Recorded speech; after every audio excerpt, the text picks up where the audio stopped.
Brought to you by 5paisa.com. Investing made easy and rewarding. Download the app now. नमस्कार, आप देख रहे हैं बजट और बाजार। मैं हूं रजत देवगन। आज बात करेंगे विनिवेश के मोर्चे पर बजट से क्या उम्मीदें हैं। बजट आने में कुछ ही समय बचा है और सरकार ने वित्त वर्ष 2022 के लिए जो विनिवेश लक्ष्य रखा था वो अब तक पूरा नहीं हो पाया। सरकार ने लंबी चौड़ी तैयारी कर रखी थी, जिसमें एलआईसी का आईपीओ भी शामिल था, जिससे सरकार को भारी भरकम रकम मिलती। अब भी अटकलों का बाजार गर्म है, लेकिन ये जो खेल है ये फाइनल ओवर तक पहुंच गया। एलआईसी आईपीओ पर सरकार ने सेबी को अल्टीमेटम दे दिया है कि 3 हफ्ते में आईपीओ की प्रक्रिया पूरी तरह से खत्म करें, जबकि आमतौर पर इस प्रक्रिया में 75 दिन का समय लगता है। लेकिन क्योंकि वित्त वर्ष खत्म होने में एक ही महीना बचा है, तो ये मामला फिलहाल फंसता नजर आ रहा है। देखते हैं वित्त मंत्री इस मुद्दे पर बजट में क्या कहती हैं। आप देख रहे हैं बजट और बाजार, लेकिन बिस्तक ऐप यूजर्स के लिए 5 पैसा लेकर आया एक स्पेशल ऑफर। डाउनलोड कीजिए 5 पैसा ऐप, लिंक डिस्क्रिप्शन में दिया है। टाइप कीजिए कूपन कोड LT150 और पाएं एक्साइटिंग ऑफर्स। तो देर मत कीजिए, अपने investment journey equity, mutual funds और आईपीओ में इन्वेस्ट कीजिए 5 पैसा ऐप के जरिए। इस साल एक खुशखबरी भी आई। 61,560 करोड़ रुपए के कर्ज में डूबी एयर इंडिया, जिसको चलाना बहुत मुश्किल हो गया था, टाटा ने उसके लिए 18,000 करोड़ रुपए की बोली लगाकर सरकार का काम आसान कर दिया।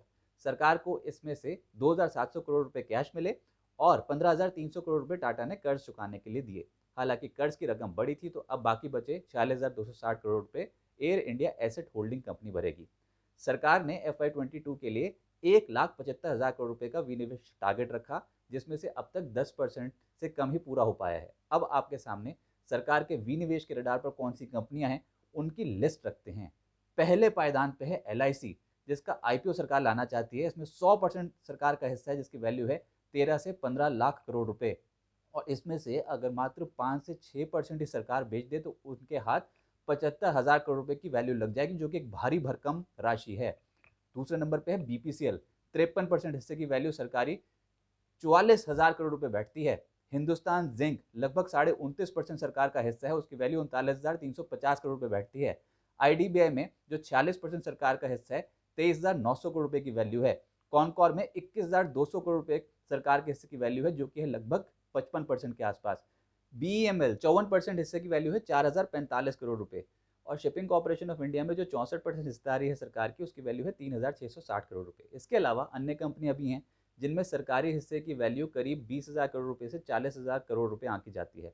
नीलाचल इस्पात निगम के निजीकरण का काम भी जल्द पूरा हो सकता है, ये फाइनल स्टेजेस में है। इसके अलावा कुछ स्टेट रन लेंडर्स और जनरल इंश्योरेंस कंपनियों में भी हिस्सा बिक्री की योजना है। इंश्योरेंस कंपनियों को ही देखें तो न्यू इंडिया एश्योरेंस और general insurance corporation of India, ये है टारगेट लिस्ट में, जिनमें सरकार हिस्सा घटाना चाहती है। सरकारी बैंक्स में सरकार निजीकरण करना चाहती है, और अगर ऐसा होता है तो सरकार के हाथ एक बड़ी राशि आ सकती है। अटकलों के आधार पर जो बैंक्स निजीकरण की हिट लिस्ट में हैं, वो हैं Indian overseas bank, bank of Maharashtra, central bank of India और बैंक ऑफ इंडिया।